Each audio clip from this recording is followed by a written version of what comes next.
Welcome to the deep dive.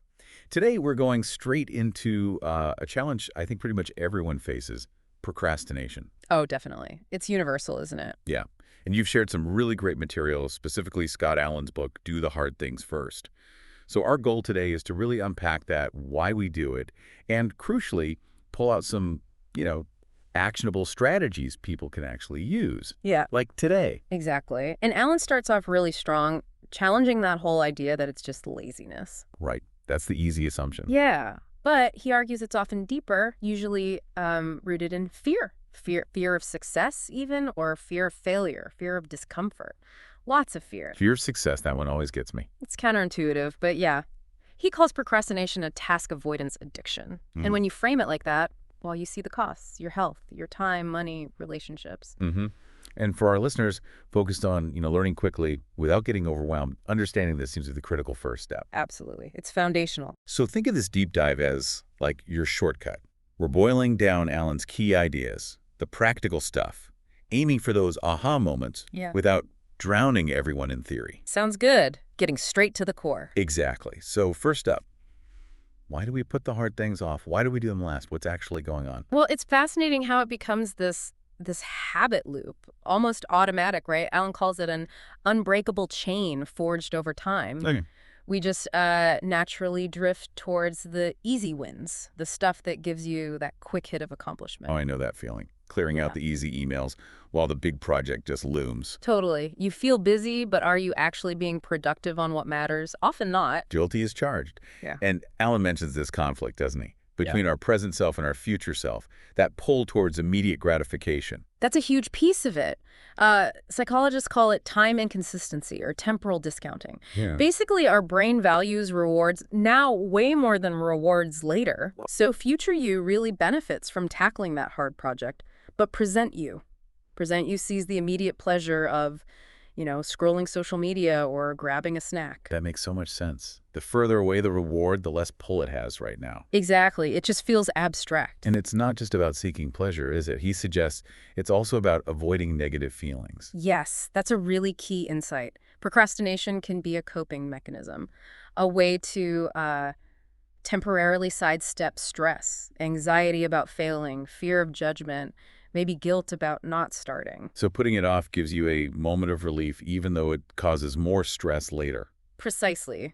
Short-term gain, long-term pain, basically. And this connects to that Dennis Waitley quote, procrastination is the fear of success. Okay, unpack that a bit. Fear of success. Yeah, think about it. Sometimes we avoid things because subconsciously we're afraid of the changes success might bring. More responsibility, higher expectations. It's not always fear of falling flat. Sometimes it's fear of flying high. Wow. That really reframes things. And I love that Stephen King quote, too. Amateurs sit and wait for inspiration. The rest of us just get up and go to work. Action breeds motivation, not the other way around. Often, anyway. Okay, so we're getting a clearer picture of the why. Now, how does Alan help us spot our own patterns? He talks about different coping mechanisms, right? Yeah, he gives this really handy list of 10 common ways we cope or, rationalize the delay. It's useful to see which ones resonate. Okay, let's hear them. So first, there's rationalization, making up plausible excuses like, oh, I work better under pressure, or I just need a bit more info first. The classic excuses. Then there's perfectionism, waiting for the stars to align, the perfect time, the perfect mood, which, let's be honest, rarely happens. Definitely seen that one. It's not quite right yet to start. Exactly. Tied to that is busyness, filling your day with trivial tasks. Looks productive, feels productive, but avoids the main thing. Check. Then, obviously, distraction. Actively seeking out interruptions, checking your phone, wandering off to do something else. The siren song of the internet. Totally. Then there's denial. Just pretending you're not procrastinating. Oh, I'm just letting it simmer. Right. Simmering. And avoidance, which is more active, like not even opening the file or looking at the email related to the task. Yeah. Now, a more subtle one. Valorization or identification. This is where people almost take pride in it, like the student bragging about an all-nighter. The I thrive under pressure badge of honor. Exactly. Framing a negative as a positive. Then there's making big plans, elaborate schemes, detailed outlines, but no actual doing. Planning becomes the procrastination. Precisely. Externalization is blaming outside factors. My boss didn't give clear instructions, the internet was down, always something else. passing the buck. And finally, self-blame or rumination. Beating yourself up for procrastinating, which just creates this negative spiral, makes it harder to start. That cycle is vicious.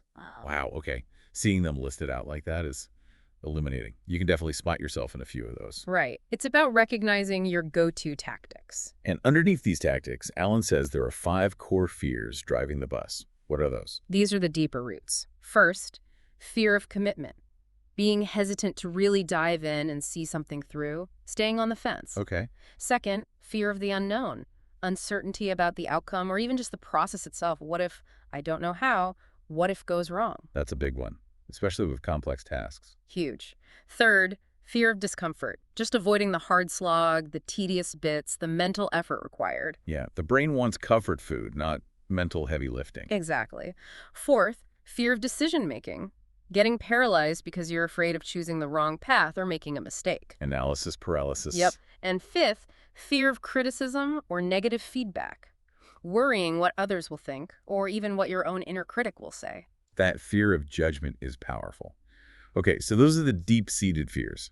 They all feel pretty fundamental. They really are. They tap into basic human anxieties. And building on those fears, he then lists 10 specific reasons we delay, more concrete things. Right. These are like the specific excuses or situations that trigger the procrastination based on those fears. Okay, let's run through those quickly. Sure. Number 1, potential rewards are in the future. We already talked about that temporal discounting. Got it. Immediate gratification wins. 2, feeling overwhelmed at starting. Just where do I even begin? The task looks too big. The blank page terror. 3, lack of motivation. But remember, motivation often follows action. It's not always a prerequisite. Right, the Stephen King idea. 4, focusing on too many distractions. The monkey mind or shiny object syndrome. Our attention gets pulled everywhere. Definitely a modern plague. 5, unrealistic expectations. That perfectionism creeping back in. It has to be perfect or it's not worth doing. 6 and 7 we've touched on. Fear of failure and the tricky fear of success. Right. Failure is obvious, success less so, but still a barrier. 8, lack of clarity. Genuinely not knowing the next step or what's required. That leads straight back to overwhelm. Yep. 9, the belief that you work better under pressure, which is usually a myth leading to more stress and lower quality. We tell ourselves that, but yeah. And 10, not valuing the task. Not seeing the point or connecting with the long-term benefit. If it doesn't feel meaningful, it's easy to put off. That's a really solid list. You can see how those fears manifest in these reasons. The distraction one, the overwhelm, feels very real. Absolutely. So we've kind of mapped out the problem space pretty well. The habit, the coping, the fears, the reasons. Okay, so now for the good part, the solutions. What practical steps does Alan give us to actually do the hard things first? This is where it gets really actionable. He lays out a system, starting with step 1, take total ownership. You have to recognize you are the one who can change this. It's not just happening to you. Right. Step 1 is accepting responsibility. Makes sense. Step 2, make your list of things to get done, but specifically focus on those tasks you actively avoid. Your anti-procrastination list, he calls it. So shine a light on the very things you're trying to ignore. Exactly. Confront them. Then step 3, decide you're doing it. Now, make a clear, conscious decision. I am starting this. Even if you don't know the first step yet, decide to engage. Commit to the action itself. Step 4 is interesting. Write it down. 5 times. Physically writing your commitment repeatedly helps solidify the intention. Like reinforcing the neural pathway. Okay. Then step 5, the big one for getting started. Time block, 5 minutes to start doing it. Just 5 minutes. That's usually enough to break the inertia. The famous 5-minute rule. So powerful because it lowers the barrier to entry so much. It really does. Anyone can do something for 5 minutes. And often, you keep going. Yeah, once you start, what's next? Step 6, tell someone. Use accountability. Let a friend, colleague, partner know what you're committing to doing. As a little social pressure. Good kind, hopefully. Step 7, put it on your calendar. Treat that hard task like a non-negotiable appointment. Schedule it. Makes it official. Step 8, visualize doing the hard thing first. Mentally rehearse it. See yourself starting, working through it, finishing it successfully. Builds confidence, reduces that fear of the unknown, maybe. Exactly. Step 9, close your open loops. Identify those small, nagging, unfinished tasks that clutter your mind and drain energy. Start ticking them off. Reduces the background mental noise. Okay. Step 10, Prioritize your daily #1 item. Identify the single most important thing and tackle it first. He even suggests visualizing the loss if you don't do it. Using loss aversion as a motivator. Clever. Then he gets into managing impulses. Step 11. Train your brain to interrupt sudden impulse snaps. When you feel the urge to get distracted, pause. Count to 5. Take a deep breath before reacting. Create a space between impulse and action. Yes. Step 12. Automate repetitive tasks. Use tools, tech, or systems to handle recurring stuff so it doesn't drain your willpower, like auto bill pay. Free up mental bandwidth. Step 13. Delegate tasks you don't want to do or can't do. If possible, hand off tasks that aren't your strength or that you dread so you can focus where you add most value. Easier said than done sometimes, but crucial if you can. Step 14. Identify your constraints. Bottlenecks. What's really holding you back? Is it lack of information, a skill gap, a resource? Address the bottleneck directly. Find the logjam. Okay. Then there's step 16. Adopt the 80-20 principle. Focus your energy on the 20% of tasks that deliver 80% of the results. Prioritize ruthlessly. To maximize impact. Got it. Step 18. Control your distractions and manage shiny object syndrome. This needs active effort. Become aware of your triggers, turn off notifications, create a focused environment. Build your focus muscle. Step 19. Create future commitment devices. Make choices now that restrict your ability to procrastinate later. Delete distracting apps before a deadline. Pre-commit publicly. Start small, build momentum. Like Odysseus tying himself to the mast, setting up guardrails for your future self. Exactly. And step 20. Program your environment with motivational visual triggers. Use cues, inspiring quotes, images of your goals, whatever works to nudge you towards action, and reward yourself when you do the hard thing. Positive reinforcement. Don't forget to celebrate the wins, however small. Okay, that's a really comprehensive toolkit. It really is. Lots of angles to attack the problem from. And he also specifically talks about breaking through anxiety and overwhelm, right? That emotional side. Yes. He emphasizes that overwhelm often comes from our own negative self-talk. This is impossible. I'll never finish. That internal narrative. Right. So the advice is to catch that talk and actively replace it with something more empowering, more realistic, and practically. Write down the overwhelming task and break it into tiny pieces. That act itself makes it feel manageable. Takes it from a giant monster to a series of small steps. Very concrete. And what about that inner critic? The self-blame loop. He tackles limiting self-talk head-on. First step is awareness notice when you're saying things like, I'm such a procrastinator. Understand that this talk shapes your reality. What you tell yourself becomes true. Largely, yes. So consciously replace it. I am taking action. I can handle this. I'm learning to manage my time better. Monitor those self-defeating excuses. Maybe even keep a list of positive affirmations. Retrain that inner voice from critic to coach. That's a great way to put it.